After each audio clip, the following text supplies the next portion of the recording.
All right, gentlemen, here we go. Lesson 11.6, which is the volumes of pyramids and cones. So we have one formula where we had prisms and cylinders, which connected from a base to another base with a lateral area around it, and it was capital BH, B being the area of that base that defines it. For the volume of a pyramid and a cone, the pyramid would be, and I'll draw one for you in a moment, would be for the three-dimensional solids that have a polygonal base versus the cone is where we have the circular base.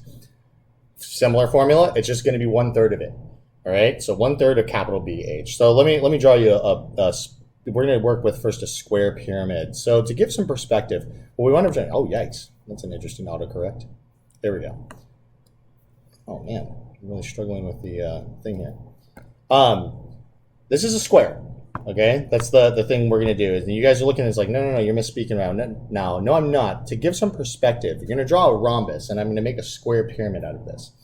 In order to do this, I'm going to draw a rhombus, and then I'm going to put a point above the that top side. And what I'm going to do is I'm going to go from each vertex and connect to that singular point. So we have our parts and pieces here. These are that's called an edge, right? This portion, and I'm going to actually give a dotted line right here to give some perspective, like a shadow, as if we're seeing through the thing. All these sides are congruent, and then I'm going to have a single right angle here, making it a square pyramid. This is my base, is that square. So that's, again, how we're going to define these things. So the height is the perpendicular height to the top, okay? In this problem, we're going to have a 2.4 meter height and a 4 meter edge. Gentlemen, we can solve where V is going to be equal to 1/3 capital BH. The tricky part is we need to solve for capital B. Well, it's a square pyramid, so that base is a square. So 4 times itself, right? I mean, we could go through areas 1/2 of PA, but that's kind of silly in this case, right? Because, solving for an apothem and whatnot, there's just a more elegant solution here, or elegant method. So 4 squared being 16, 1/3, and then we're going to take that 16 as our capital B, and that height is this 2.4 over here.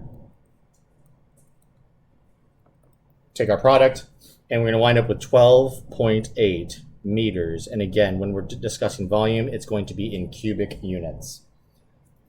All right.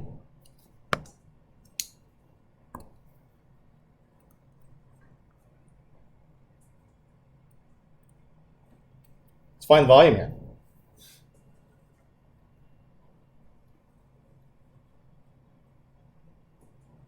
Of this figure. Oh, yikes. I need my software to help me out with my art. And I've got here a hexagon, which it's a regular hexagon, but I'm gonna flatten this guy out. Okay, kind of make him a little bit skinnier. Gonna put a point above it, and then I'm gonna draw 6 lines that are gonna converge all at that point. Now look at the faces of these pyramids. Notice that they're all triangles on the lateral area, the lateral portion of it. All right. So this is a regular hexagon. This is a hexagonal pyramid. I have a side of 12 centimeters. And then I'm going to have a height here of 20 centimeters.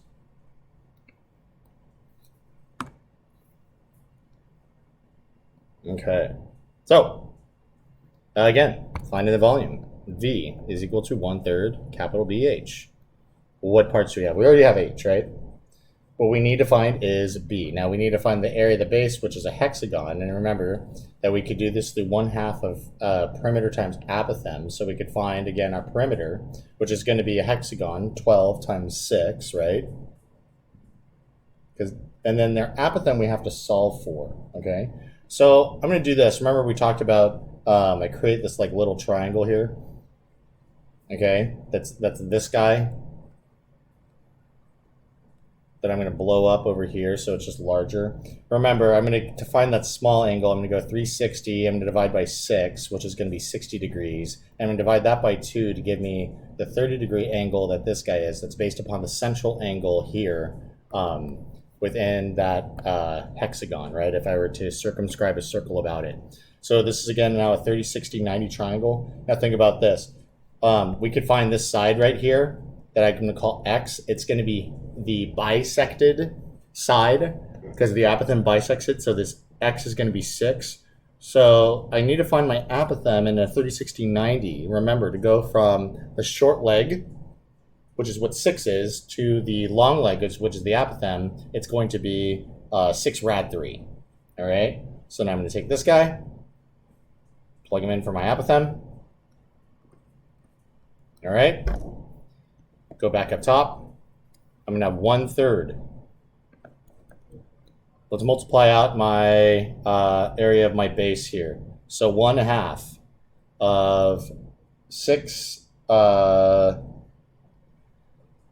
times 6 times 6 rad 3 is going to give me 216 rad 3. And then I have to multiply now by my height, which is 20. This is all in centimeters cubed. Then I multiply this whole thing out, right? So 1/3 of 216 is going to be 72 rad 3. That's going to be times 20. Multiply that one more time. So I'm going to have 1440 rad 3 centimeters cubed. And that is my volume. So good thing we practiced more of these area problems. All right. We got 2 more examples here. Probably want to spend some time rewatching that example if you struggled with that. A square pyramid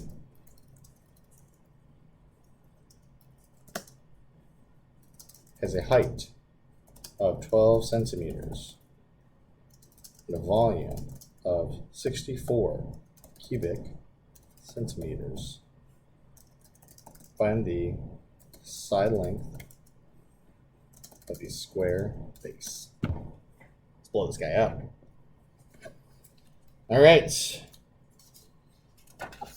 Well, remember, E is equal to 1/3 BH. What elements do we have? Well, we have a height of 12. Okay. Let's go back through here and substitute. That's 12. Oops. Volume is 64. So that's 1/3 times capital B. Okay. So then let's solve, right? So then we have 64 is equal to 4B. Divide by 4 to get 16 is my B. Okay. So B is 16. Think about this. Your base is a square. So that's going to mean side squared, right? Or 16 is equal to S squared. We need to find that side length. So we take a square root of both sides.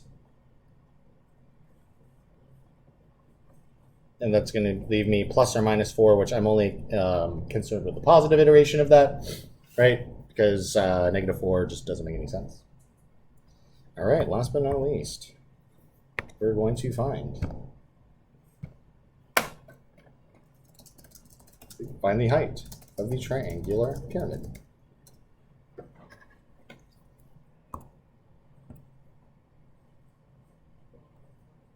Draw a triangle. Point above. We're going to draw from each vertex, lines are going to converge at that point. Here, I have a vertical height, H. This is what I need to solve for. Now, in the figure, in that triangle, I have the following. I have this edge is, 24 centimeters. And then I have this perpendicular length, which is going to be 8 meters. Okay, so remember, your volume is 1/3 of capital BH. All right, so 1/3, and we're solving for H, but we need to solve for B first of all. So B, the area of my base, what is my base? It's a triangle, right?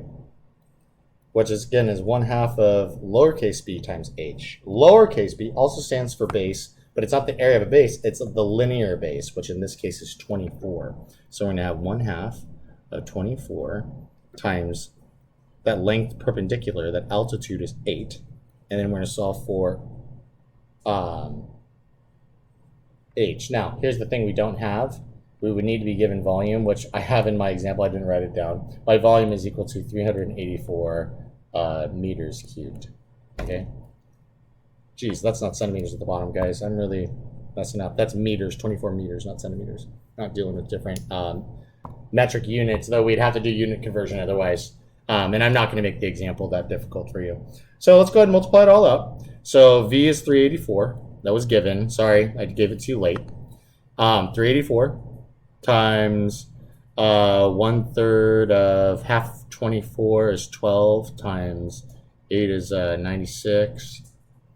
Times h, which 384 is going to be equal to 1/3 of 96 is 32h. And then I'm going to divide both sides by 32. And my h is 12 meters. And that's it. Gentlemen, if you got questions, of course, come see me during office hours. Come see me in class. Good luck.